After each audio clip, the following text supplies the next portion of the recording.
Hey, I'm Shane, Evan's little virtual robot man that will be assisting him in narrating his project. Let's get started. There are many social determinants and cultural boundaries that makes the process of living in a new country difficult. Living in a different type of country means a different legislation and the daunting task of understanding how its systems work, the healthcare system for instance. Other things like employment, housing, working conditions, education, financial factors and much more affect the physical and mental health of immigrants. But this does not mean all immigrants or foreign countries are healthier than us. It would make no sense why our healthcare system is said to be amongst one of the best.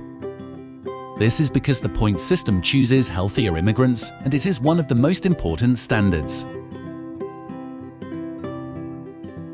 So how do healthier immigrants make our healthcare system more equitable? Take a look at this model. It may look complicated, but it's really not.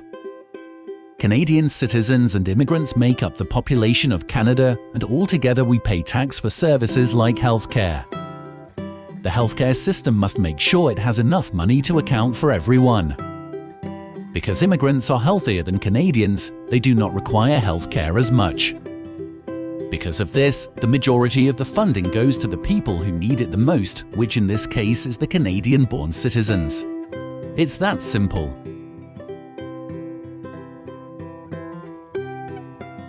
Immigrants losing their health is inherent.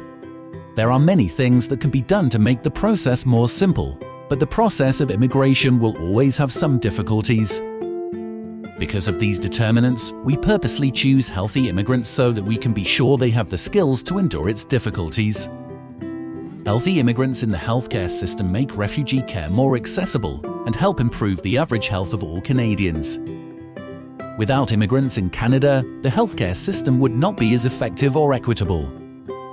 It allows us to create opportunity for the refugees to receive the care they need and develop a standard of health for all Canadian citizens. Immigrants collectively contribute to the development of these services for us to utilize and make us all healthier. We are both benefiting, Canadian-born citizens and immigrants, and this is just one small benefit of Canadian immigration. Let's take a look at discrimination.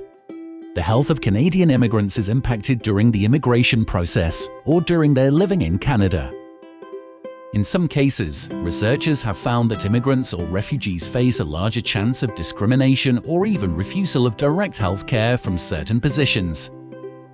Discrimination in the healthcare system does impact immigrant health and has been exercised for years with even native Indigenous peoples. Complications and language boundaries make it hard for physicians to communicate effectively with immigrant patients and may cause frustration or errors. This is why enabling the opportunity for immigrants to have more accessible education and the opportunity to fill those medical positions is important, but this discrimination does go both ways. In only a generation, Canada will be a standing structure and diverse framework of culture and ethnic variety and a balanced demographic. Discrimination against others will never truly go away, but it is an important subject and acknowledgement before moving forward.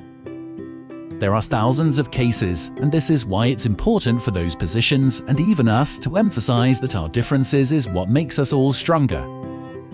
The way someone speaks or the color of their skin should not dictate whether or not they deserve to be cared for.